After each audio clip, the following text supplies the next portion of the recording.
오늘도 말씀을 사모해서 나오신 주님 여러분을 사랑하고 축복합니다. 오늘 하나님의 말씀은 출애굽기 12장 1절에서 13절까지입니다. 말씀을 붙들고 생명의 삶을 사시기 바랍니다. 출애굽기 12장 1절부터 13절까지 교독하도록 하겠습니다.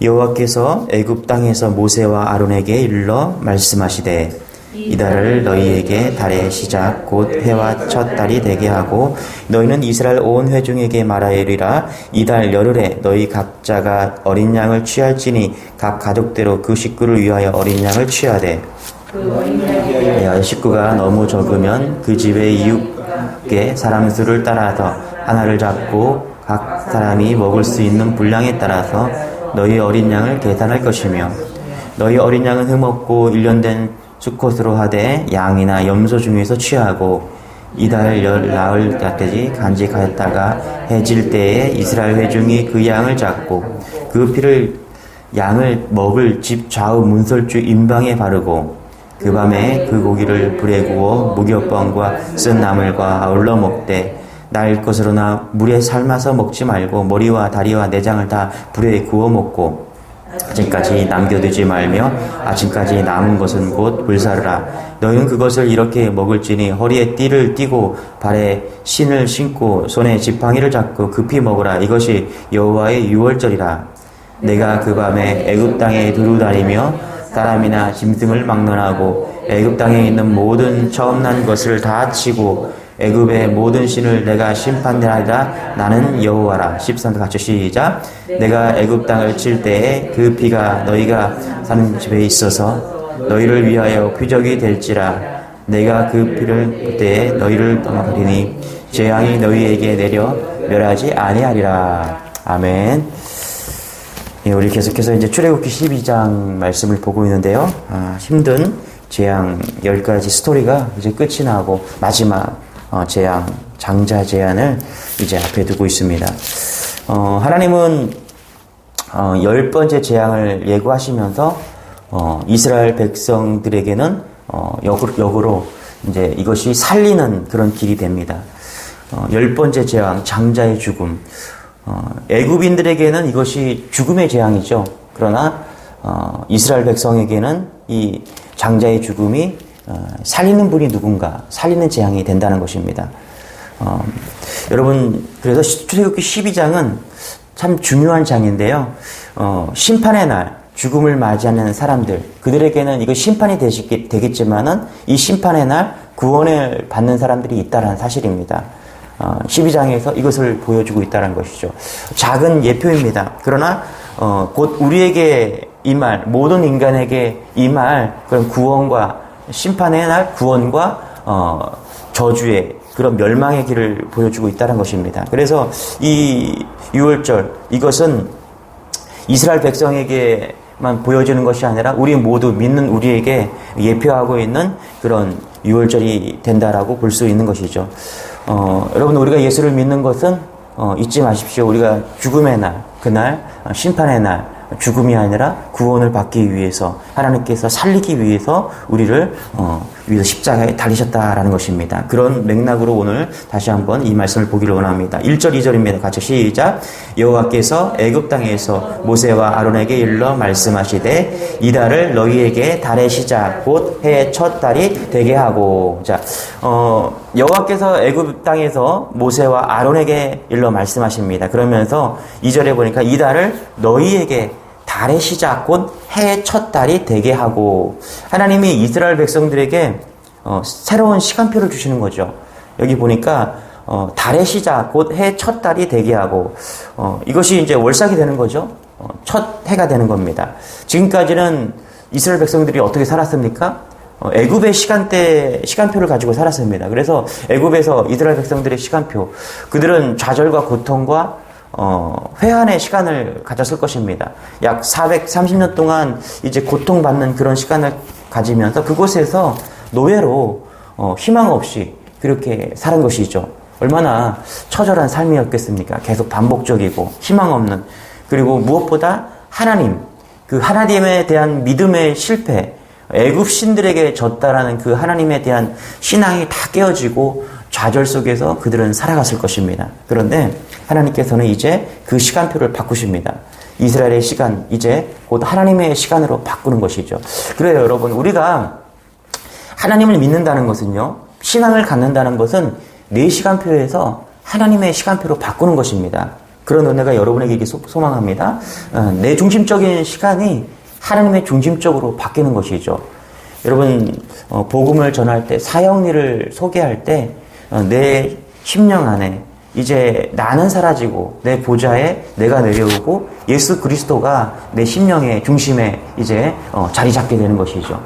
이런 내 주인이 바뀌는 시간이 꼭 필요합니다. 이것은 나에 대한 시간에서 이제 하나님의 시간으로 바뀌는 것이죠. 이것은 카오스, 혼돈의 시간 속에서 이제 하나님의 시간으로 바뀌면서 내 인생이 정리되는 시간인 것입니다. 그래서 우리가 믿음이 있는가, 그것을 점검할 때는 계속적으로 나는 내 시간을 가지고 살아가는가, 그것이 아니라 하나님의 시간으로 가지고 살아가고 있다. 그러면 나는 믿음의 생활을 하고 있는 것입니다.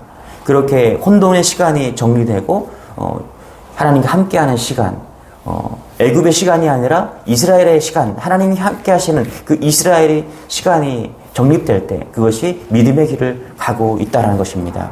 이런 은혜가 여러분에게 있기를 소망합니다. 나의 시간이 아니라 하나님의 시간으로 살아가는 여러분 되시기를 축원합니다. 우리 3절 4절입니다. 같이 시작. 너희는 이스라엘 온 회중에게 말하이르라. 이달 열흘에 너희 각자가 어린 양을 잡을지니 각 가족대로 그 식구를 위하여 어린 양을 취하되 그 어린 양에 대하여 식구가 너무 적으면 그 집의 이웃과 함께 사람 수를 따라서 하나를 잡고 각 사람이 먹을 수 있는 분량에 따라서 너희 어린 양을 계산할 것이며, 이때 그 가족 단위로 살았을 때 한 10명이 이렇게 식구 단위를 이뤘다라고 주석에서 이야기를 하더라고요. 그러니까 한 가족이 혹은 한 가족이 다 모였는데 이제 뭐 한 5명, 6명밖에 안 된다 그러면은 이웃집을 초청해서 어린 양을 잡아서 그렇게 지금 먹으라 그 얘기를 하고 있는 것이죠. 5절, 6절 같이 한번 읽어볼게요. 너희 어린 양은 흠없고 1년 된 수컷으로 하되 양이나 염소 중에서 취하고 이달 열흘 나흘 날까지 간직하였다가 해질 때 이스라엘 회중이 그 양을 잡고 그 피를 양을 먹을 집 좌우 문설주와 임방에 바르고 이렇게 이야기합니다. 지금 6월절 어린 양 잡는 것에 대해서 이야기를 하고 있는 것이죠. 여러분, 하나님께서 이제 장자를 치시면서 이스라엘 백성들을 반대로 구원하면서 여기서 뭐라고 말씀하십니까? 너희는 이스라엘 백성이냐? 이것이 구원의 조건이 아니죠. 이스라엘 백성들인지 혹은 애굽 백성이든지 어린 양의 피를 집 좌우 문설주 그리고 임방에, 머리 위가 임방이죠. 임방에 발라라. 그러면 뭐라고 그래요? 심판이 넘어간다라는 것이죠. 그래서 패스오버, 죽음에서 넘어가게 될 것이다. 이렇게 말씀하고 있는 것입니다. 어린 양의 피만 문설주와 임방에 바르면 넘어간다. 그것이 구원의 조건이 된다는 것입니다. 이것이 얼마나 큰 은혜인지 모릅니다. 여러분, 제가 몇 주 전에 요한복음 3장 16절 이렇게 그거 가지고서 설교를 했는데 하나님이 세상을 이처럼 사랑하사 누구든지 그죠? 이를 믿는 자마다 누구든지잖아요. 누구든지. 그것이 제게는 너무나 큰 은혜였고 그 말씀이 너무 좋았다라고 제가 말씀을 드렸던 기억이 있습니다. 그래요. 우리가 이스라엘 백성, 꼭 이스라엘 백성만이 구원을 받는 것이 아니라 누구든지, 그러니까 어린 양의 피를 문설주에 바르기만 하면, 임방에 칠하기만 하면, 그것을 믿고 순종하면 누구든지 구원을 받을 수 있다라는 것이죠.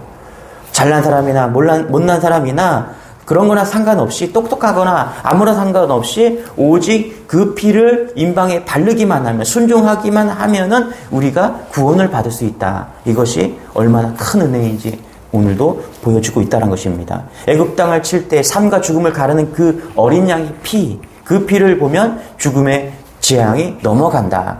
이것이 우리의 소망이고 이것이 예수 그리스도를 예표하고 있다는 것입니다. 내가 어린 양의 피를 보고 죽음을 넘어간다. 심판을 넘어간다. 그 피로 영원한 생명을 보장받는다.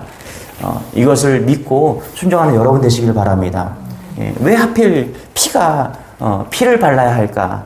그 이유에 대해서 성경은 이렇게 말하죠. 히브리서 9장 22절에 피 흘림이 없은즉 사함이 없느니라. 피가 우리의 몸에 육체의 모든 것을 생명을 이루고 있기 때문이라고 이야기하는 것이죠. 레위기 17장 11절에 육체의 생명은 피에 있음이라. 그렇죠? 생명이 있다라는 것이죠. 피에 있다라는 거죠. 내가 이 피를 너희에게 주어 단에 뿌려 너희의 생명을 위하여 속하게 하였나니 생명이 피에 있으므로 피가 죄를 속하느니라.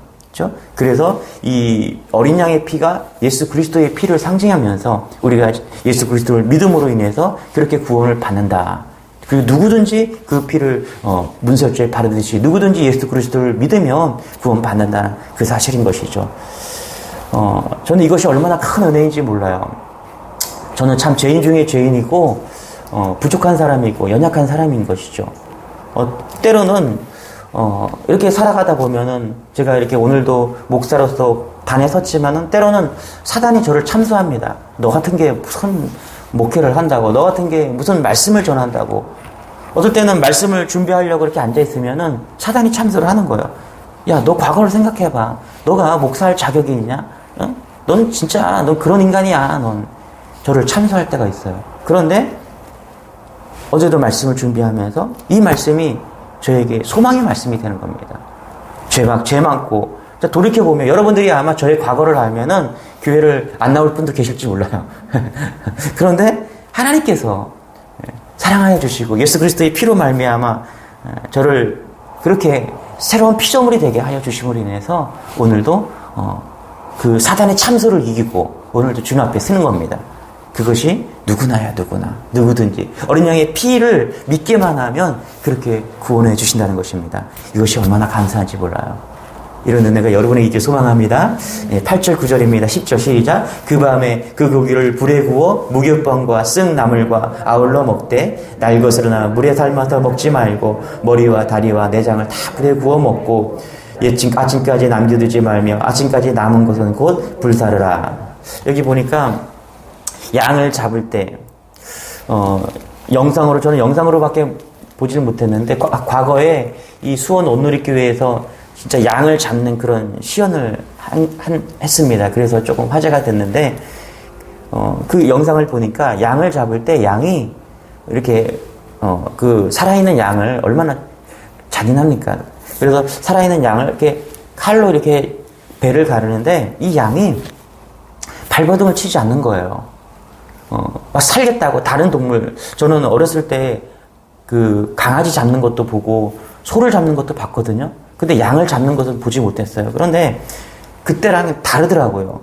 그 개를 잡을 때, 장로님 개를 잡는 걸 보셨는지 모르겠지만 저희 집은 이제 여름만 되면 개를 이렇게 다 가족들이 모여서 친척들이 모여서 이렇게 개를 잡곤 했는데 그 개를 잡을 때 개가 죽지 않으려고 참 발버둥을 칩니다. 그게 아직까지 어린 그 기억 속에 있는데 그냥 살려고 하는 거예요. 이 소도요, 소를 잡으려고 할 때, 그 시골에서는 잔치가 있으면 돼지도 잡고 소도 잡고 막 그랬습니다.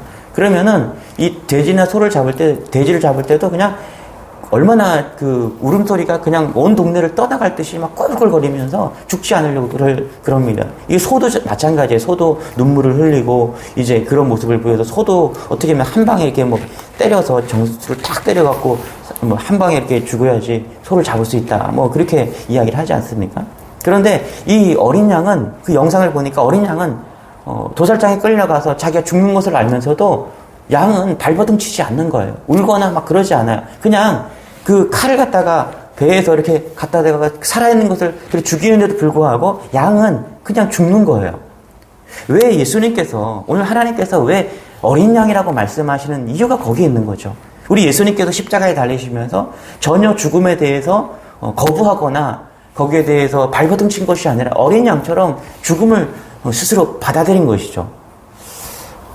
정말 제가 아마 이 구약의 제사장으로 하라고 했으면 못했을 것 같아요.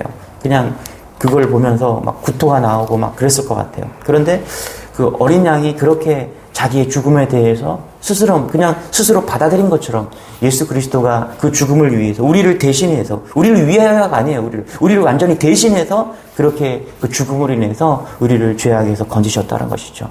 그것이 왜 어린 양이었나, 그것을 알게 하는 것이죠.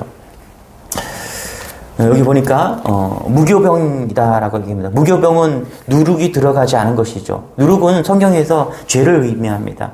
우리가 이 이스라엘 백성들이 이제 양을 잡고 무교병을 먹습니다. 이것은 뭐냐면 누룩을 넣지 않았다는 것은 정결한 것을 이야기하는 것이죠. 이제 무교병을 먹음으로써 우리가 정결하게 되는 것을 이야기하고 있는 것이죠. 그것을 이제 유월절로 삼으라는 것이죠. 또한 쓴 나무를 먹습니다. 쓴 나무는 말 그대로 이제 뭐 무술초나 뭐 이런 쓴 나무를 먹었을 때 그 쓴 고통이 되는 것이죠. 그래서 이 애굽의 고통, 유월절을 기념하고서 먹는 그 무교병이나 이 쓴 나물이 애굽의 고통을 기억하라는 거예요. 다시금 구원해 주셨지만, 우리를 구원해서 새 피조물이 되었지만은 여전히 우리가 어떤 존재였는가를 기억하라고 지금 이야기하고 있는 것이죠. 그것이 유월절이 가지는 기쁨입니다. 그런 것 같아요, 여러분.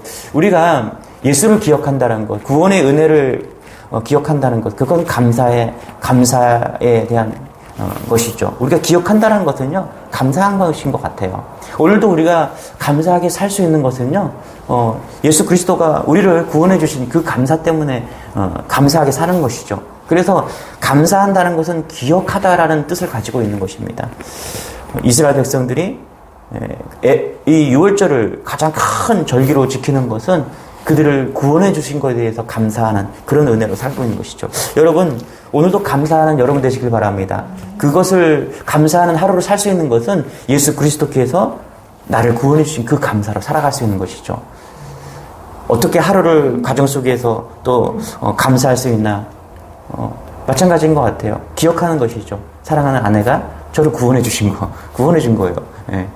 결혼해 주고 또 그렇게 아내가 되어주고, 이거에 대해서 과거를 기억하고 감사한 것이죠. 그럴 때 그것을 기억할 때 감사한 가정이 되고 감사한 생활이 되는 것이죠. 그런 은혜가 여러분에게 있기를 소망합니다. 이것도 감사, 저것도 감사. 그래서 날마다 감사한 그런 삶, 그것이 가장 귀한 삶이 되는 것이죠. 그래서 이스라엘 백성들이 늘 감사하는 것은 축복인 것 같아요. 우리 주님의 교회 모든 성도들이 좀 그렇게 살았으면 좋겠습니다. 무언가를, 내게 어떤 것이 있는가를 보면은 감사할 수 없지만은, 주님이 베풀어 주신 그 은혜들을 볼 때 감사해서 그 감사로 또 오늘을 살아갈 수 있는 그런 모습, 그것이 우리의 축복이 되었으면 좋겠습니다. 우리 11절 12절입니다. 같이 읽겠습니다. 시작. 너희는 그것을 이렇게 먹을지니 허리에 띠를 띠고 발에 신을 신고 손에 지팡이를 잡고 급히 먹으라. 이것이 여호와의 유월절이니라. 내가 그 밤에 애굽 땅에 두루다니며 사람이나 짐승을 막론하고 애굽 땅에 있는 모든 처음 난 것을 다 치고 애굽의 모든 신을 내가 심판하리라. 나는 여호와니라. 여기 보니까 이제 먹다가 먹을 때 허리에 띠를 띠고 발에 신을 신고 지팡이를 잡고 급히 먹고 있어요. 그럼 먹다가 이런 거죠. 하나님께서 야 가자 그러면은 가자는 거예요. 탈출하자는 거예요. 그렇죠? 애굽을 떠나자는 거예요. 그때 아직 덜 먹었습니다. 아직 준비되지 않았습니다. 이렇게 이야기하지 말고 준비하고 있으라는 거예요. 내가 너를 구원하겠다라는 거. 때가 되면은 언제든지 가자고 하면은 갈 준비를 하고 있으라는 것이죠. 여러분, 인생을 준비하는 인생이 여러분에게 있기를 소망합니다. 지난주에, 제가 아는 분이 참 믿음이 좋으신 분이신데, 이제 병원에 가니까 간도, 폐도 이제, 문제가 있다고 그래서 큰 병원으로 빨리 가보라고, 이제 그렇게 죽음을 암시하는 그런, 이제 진단을 받고, 절망에 빠진 한 부부를 이제, 있었습니다. 그걸 보면서 참 건강하고 아름답게 그렇게 사는 부부였는데 갑자기 청천벽 같은 그런 소식이 들리면서 그 가정에 어둠이 찾아온 것이죠. 그런데 여러분, 그런 소식이 그 젊은 부부에게만 들린 것은 아닙니다. 우리가 살아가면서 여기서도 저기서도 그런 소식을 우리는 자주 듣습니다. 그런 의미에서 우리가 하나님께서 가자라고 말씀하실 때 우리가 준비를 늘 하고 있어야 된다는 것이죠. 그것이 무슨 준비입니까? 기름 준비이면서 열처녀의 비유를 통해서 우리가 알듯이 기름 준비이면서 죽음에 대한 준비인 것이죠. 이것이 준비되어 있을 때 가자라고 했을 때 하나님께서 가자 너희 인생은 여기까지야 라고 말했을 때 우리가 아멘하고 천국에 대한 소망을 가지고 달려갈 수 있는 그런 인생이 되어야 된다는 것이죠. 가자라고 했을 때 준비되지 않은 것이 아니라 정말 준비가 잘 되어서 언제든지 제가 따라갈 수 있는 그런 은혜, 그것이 바로 오늘 이 출애굽 이 유월절이 주는 준비되는 그런 모습이 아닐까 생각합니다. 여러분, 예수 그리스도를 섬긴다는 것, 내가 주님을 믿는다는 것은요, 죽음을 이기는 그런 진리를 품은 것입니다. 그 진리는 죽음을 이긴 거기 때문에 오늘도 우리가 죽음 앞에서 주님이 부르시기만 하면은 예스하고 달려갈 수 있는 존재인 것이죠. 가끔 사모가 농담 삼아서 그런 얘기를 할 때가 있어요. 하나님이 부르시면 오늘도 갈 준비가 되어 있습니다. 이렇게 얘기할 때가 있어요. 좀 섭섭한 것도 있어요. 그러나 그것이 우리가 인간들이 준비해야 될 가장 지혜로운 죽음이 아닐까 생각을 해봅니다. 여러분, 하나님께서 가자라고 했을 때, 예, 하나님 이 모든 것을 버려두고 기쁨으로 갈 준비가 되어 있습니까? 그런 준비가 되어 있는 여러분 되시길 축원합니다. 우리 13절입니다. 시작. 내가 애굽 땅을 칠 때에 그 피가 너희가 사는 집에 있어서 너희를 위하여 표적이 될지라 내가 피를 볼 때에 너희를 넘어가리니 재앙이 너희에게 내려 멸하지 아니하니라. 이것이 딱 한 절로 이야기하고 있는 거죠. 6월절에 대한 어린 양의 피로 인해서 표적이 되고 그리고 구원받는다는 것을 이야기하고 있는 것이죠. 많은 사람들이 그렇게 얘기합니다. 많은 종교들이 얘기해요. 뒷동산에 가보십시오. 그 뒷동산을 오를 때 이 길로도 갈 수 있고 저 길로도 갈 수 있고 또 뒷길로도 갈 수 있고 옆길로도 갈 수 있고 그런 이야기들을 많이 합니다. 그런데 성경은 오직 어린 양의 피밖에 그 딴 길이 없다라고 이야기를 합니다. 그래서 이 기독교가 독설적이고 왜 기독교에만 진리가 되냐라고 말을 합니다. 그래서 성경은 분명히 이야기하고 있는 것이죠. 어린 양, 그것도 흠이 없는 그 어린 양, 흠이 있으면 안 되는 것이죠. 인간이 아무나 그 길을 만들 수가 있는 것이 아니죠. 오직 하나님의 아들, 죄 없으신 그 예수 그리스도, 흠 없는 그 어린 양만이 그 길로 하나님과 연결된 길이라고 이야기하고 있는 것이죠. 그 진리를 붙잡으면 여러분 되시기를 바랍니다. 누구든지 주의 이름을 부른 자는 구원을 얻으리라. 오직 유일한 길 대신 그 예수를 믿는 우리가 축복의 백성이고 또 오늘을 살아가는 진리를 잡은 그런 백성임을 잊지 마시고 오늘도 승리하는 또 한 주를 승리하고 한 달을 승리하는 여러분 되시기를 축원합니다. 기도하겠습니다. 하나님 감사합니다. 무엇보다도 이스라엘 백성들을 유월절 어린 양의 피로 구원하셨던 것처럼 우리를 십자가의 은혜로 구원하여 주시니 감사합니다. 그 진리, 십자가의 진리, 죽음을 이기는 심판에서 심판을 축복으로 바꾸는 그 구원에 이르는 십자가의 진리를 우리가 붙들게 하시고 우리 친히 우리를 위해서 대신 십자가에 죽어주시니 감사합니다. 이 6월절의 복음을 우리가 믿고 날마다 감사하며 살아갈 수 있는 그런 우리 모두가 되게 도와주옵소서. 5월 한 달, 가정의 달, 하나님 우리 가정에 이 진리의 복음이 선포되어져서 모두 다 예수 그리스도를 섬김으로 구원을 받는 그런 백성들이 날마다 자라가고 넘쳐날 수 있도록 하나님 은혜를 더하여 주옵소서. 하나님 기도하옵기는 이제 주님의 교회 모든 백성 삼아주신 성도들 5월 한 달에도 붙잡아 주시고 특별히 원하지 않는 질병 가운데 고통받는 그런 성도가 있습니다. 하나님 치료하여 주옵소서. 붙잡아 주옵소서. 육체적으로 치료하게 되시도록 하나님께 도와주시고 또 심적으로 어려운 가운데 있는 성도를 붙잡아 주셔서 그 마음에 평안과 기쁨이 있어서 회복되는 은혜가 그래서 5월 한 달을 승리할 수 있는 그런 한 달이 될 수 있도록 은혜를 더하여 주옵소서. 모든 것을 주님께 맡기며 거룩하신 예수님의 이름으로 기도드리옵나이다. 아멘. 우리 한 주를 하루를 주님께 맡기면서 우리 말씀 부여잡고 주의 말을